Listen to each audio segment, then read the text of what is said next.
Hello all, welcome to the platform of JRF अड्डा। मैं मधुश्री हूँ। 14 को होम साइंस का एग्जाम हो गया है और आई होप आप सबका एग्जाम बहुत अच्छा गया है। तो एग्जाम एनालिसिस आज मैं लेके आई हूँ बिकॉज एग्जाम के तुरंत बाद बहुत प्रेशर क्रिएट होता है। आपको भी पता है सबका एग्जाम कैसे गया, मेरा ये क्वेश्चन का आंसर सही है या नहीं। थोड़े 3-4 दिन के बाद सिचुएशन धीरे धीरे ठीक होने लगता है, सारे लोग रिलैक्स हो जाते हैं। तो मैं अब भी लेके आई हूँ 3-4 दिन बाद, क्योंकि मुझे भी बच्चों से बात करना था कि एग्जाम उन लोग का कैसे हुआ और क्वेश्चन क्या क्या आया है ना। तो मैं एक ओवरऑल मुझे जो पैटर्न पता लगा है वो लेके आपके पास आई हूँ और इसके साथ साथ हम लोग डिस्कस करेंगे कि पिछले 2 साल का कट ऑफ क्या था और इस बार की एक्सपेक्टेड कट ऑफ क्या हो सकता है ना। सी, जो यूनिट 1 एंड यूनिट 2 है, जो न्यूट्रिशन वाला पार्ट है, right, and food service management वाला पार्ट है, वहां से फर्स्ट जो आपका आरडीए, ये हर बार पूछा जाता है। डिफरेंट टाइप के आपको पूछा जाता है, एसर्टेशन रीजनिंग में पूछा जाता है या मैच करने के लिए या डायरेक्ट क्वेश्चन आपको मिलता है ना। तो आरडीए से क्वेश्चन आया था, आयरन डेफिशिएंसी से क्वेश्चन आया था कि कौन से डिसऑर्डर या डिजीज होता है, राइट। फिर वेस्टिंग से क्वेश्चन आया था, मैंने एक वीडियो अपलोड किया था wasting, Sam management, Sam ma'am stunting क्या है उसके ऊपर। अगर आप लोग ने देखा होगा लास्ट मोमेंट पे, आई होप कि वो वीडियो आपके लिए हेल्पफुल रहा होगा, है ना। फिर एक स्पॉयलर्स से क्वेश्चन आया था। फिर अगर हम बात करते हैं clothing, textile and apparel designing, तो वहां से शॉर्ट लिव फैशन क्या है, फिर नीटिंग फैब्रिक का सीक्वेंस क्या है ये पूछा गया था। फिर डाई रिलेटेड क्वेश्चन आया था, यूनियन डाई, है ना। फिर कॉलर से भी क्वेश्चन आया था, कॉन्वर्टाइल कॉलर, है ना। फिर लिनन फैब्रिक का भी सीक्वेंस पूछा गया था, एम्ब्रॉयडरी स्टिचेस से क्वेश्चन आया था, प्रोटीन फाइबर से क्वेश्चन आया था, इवन फैशन टर्मिनोलॉजीज भी पूछा गया है। अब कौन से फैशन टर्मिनोलॉजीज पूछा गया है वो आप मुझे कमेंट सेक्शन पे बताओगे। और सेकंड थिंग जो है, एम्ब्रॉयडरी स्टिचेस से कौन सा स्पेसिफिक क्वेश्चन है, अगर किसी को याद है वो आप मुझे कमेंट सेक्शन में बताओगे। अब है ह्यूमन डेवलपमेंट। सी, ह्यूमन डेवलपमेंट यूनिट का ना एक पैटर्न है कि थियोरीज आपको मिलेगा ही। तो अगर आपको याद है लास्ट मोमेंट में मैंने एक subject unit wise important topic के वीडियोस अपलोड किया था, तो वहां पे मैंने आपको एक चार्ट प्रोवाइड किया कि एंड मोमेंट पे आपको कौन सा थियोरीज है वो देख के रिवाइज करके जाना है। तो उनमें ये जो था पियाजे का थ्योरी और कोलबर्ग का थ्योरी, है ना, वो था। ये इंपॉर्टेंट है, हर बार आता है ना। मैंने भी जब एग्जाम दिया था ये 2 थ्योरीज से मुझे भी क्वेश्चन मिला था, है ना। तो आई होप आप लोग ने सही आंसर लगा के आए हो। फिर हार्मोन से भी क्वेश्चन आया था, फिर लर्निंग डिसेबिलिटीज से क्वेश्चन आया था। अब लर्निंग डिसेबिलिटीज से एग्जैक्ट क्या क्या क्वेश्चन आया था, अगर किसी को याद है प्लीज आप मुझे कमेंट सेक्शन पे लिख के बताओगे। सी, अब अदर यूनिट जो मेजर 3-4 यूनिट है ना, मोटा मोटा यूनिट, वो मैंने आपको कवर कर दिया कि अपैरल, फैशन डिजाइनिंग और clothing, textile, nutrition, food service management and human development से मुझे जितना पता लगा मैंने आपको उतना बताया कि ये क्वेश्चन आया था। अब बाकी अगर एक्स्ट्रा अगर किसी को अभी याद आ रहा है ना, मेटाकॉग्निशन आप लगा के अगर एक्स्ट्रा कुछ याद कर पा रहे हो, आंसर के बारे में मत सोचो, पहले क्वेश्चन आप बोल दो कमेंट सेक्शन में कि ये क्वेश्चन आया था, है ना।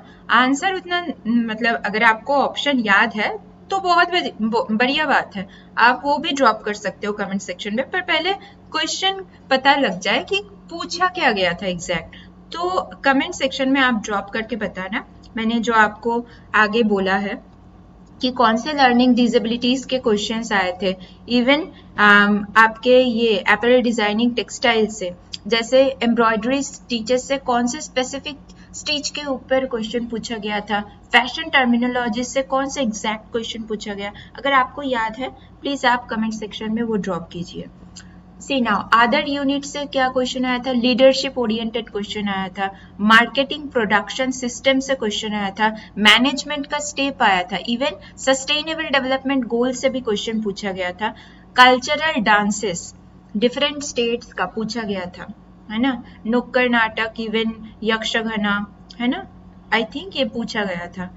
एसएमसीआर मॉडल, फिर पीएलए मेथड के ऊपर क्वेश्चन आया था, विंडो हाइट के ऊपर क्वेश्चन आया था, बिहेवियर चेंज कम्युनिकेशन अप्रोच के ऊपर क्वेश्चन आया था, विमेन एम्पावरमेंट के ऊपर नीति आयोग रिलेटेड क्वेश्चन आपको मिला है। फिर मिल्क रिवोल्यूशन के ऊपर क्वेश्चन पूछा गया है। फिर रिसर्च के स्टेप्स डायरेक्ट क्वेश्चन आया है। फिर कलर स्कीम के ऊपर भी मैचिंग में क्वेश्चन था, है ना। फिर विंडो का हाइट रिलेटेड भी क्वेश्चन था। इसके सिवा, ये मैंने आपको जो लिस्ट दिया है, इसके सिवा अगर आपको और कुछ एक्स्ट्रा भी याद आया है, आप कमेंट सेक्शन में उसको ड्रॉप कीजिए, तो आगे के इवैल्यूएशन के लिए टोटल पेपर का पैटर्न क्या है वो आसान पड़ेगा, है ना। और मुझे आप ये भी बताओ कि कंप्रीहेंशन कैसे आया था, इजी था या मॉडरेट था, वो भी आप बताना, है ना। नाउ अब अगर मैं कट ऑफ की बात करती हूँ, सी UGC NET December 2021 and June 22 जो मार्च साइकिल हुआ था, उसमें अंडर रिजर्व कैटेगरी जो थे उसका सिर्फ जो असिस्टेंट प्रोफेसर क्लियर किया था, मतलब जो नेट क्लियर किया था, उनका था कट ऑफ चालू हुआ था, जो टोटल मार्क्स था वो था 182, और जो जेआरएफ का मार्क्स चालू हुआ था 200 से, ठीक है।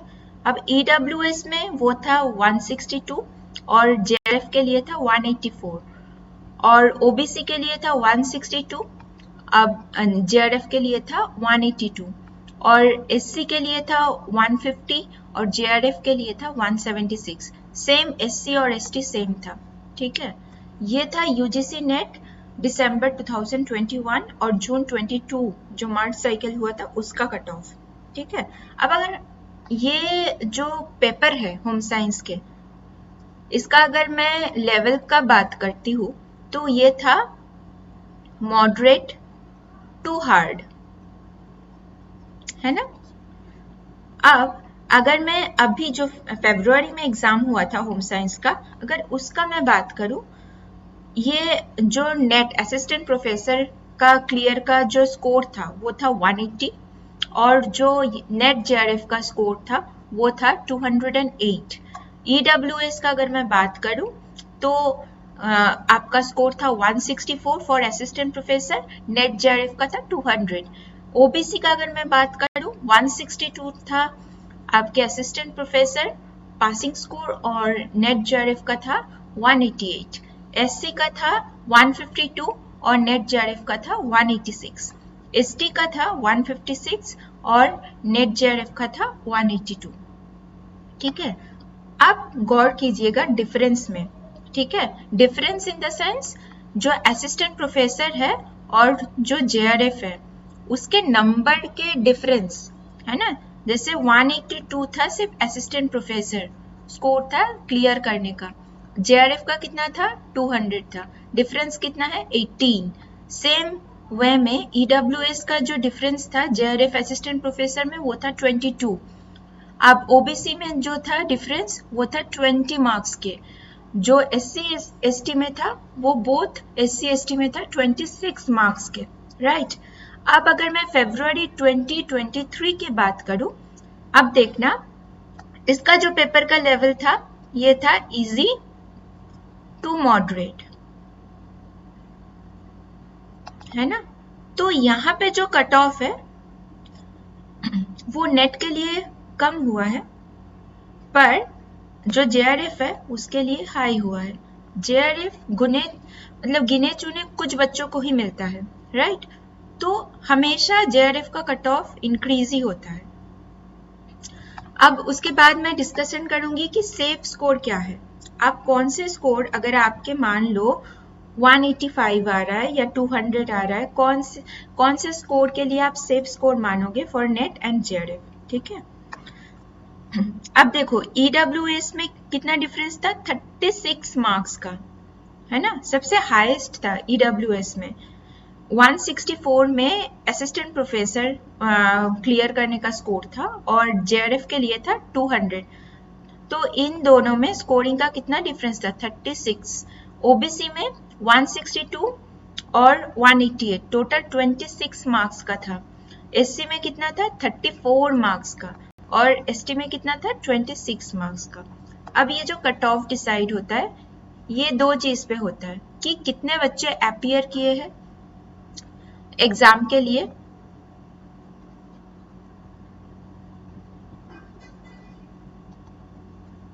है ना स्टूडेंट्स, और क्वेश्चन का लेवल क्या है, लेवल हाई है या लेवल ठीक ठाक है, मतलब मॉडरेट टू हार्ड है। अब मुझे जितना पता चला है, इस बार के क्वेश्चन का जो लेवल था वो इजी टू मॉडरेट था, अकॉर्डिंग टू जो बच्चे जिसके साथ मैंने बात किया है उनके लिए ये इजी टू मॉडरेट था, पर सबके लिए ये इजी टू मॉडरेट नहीं हो सकता है, राइट। अब मान लो लास्ट ईयर का अगर हम लोग, मतलब लास्ट टाइम का अगर हम लोग कट ऑफ देखते हैं फरवरी 2023 का, है ना, इसके साथ 185 के साथ आप +5 to +8 जोड़ सकते हो। मतलब अगर आपकी स्कोर 185 to 190 के बीच में आ रहा है, then you are eligible for clearing the assistant professor category. और JRF के लिए आप 205 to 210 मान लो, ये JRF का रेंज रहेगा, ठीक है। अगर किसी का, अब सेफ जोन क्या होगा, सेफ जोन अगर किसी का मोर देन 200 आ रहा है टोटल स्कोर, तो वो सेफ जोन है। पर ये हम लोग को पता नहीं कि इसके लिए मतलब अगर किसी को 200 आ रहा है अभी फिलहाल, जब तक आंसर शीट ना आए, ठीक है, तब तक के लिए आप मान लो अगर आपके मोटा मोटा 200 आ रहा है तो आप सेफ जोन में हो, आप नेट JRF आपको मिल भी सकता है, होप फॉर द बेस्ट, है ना।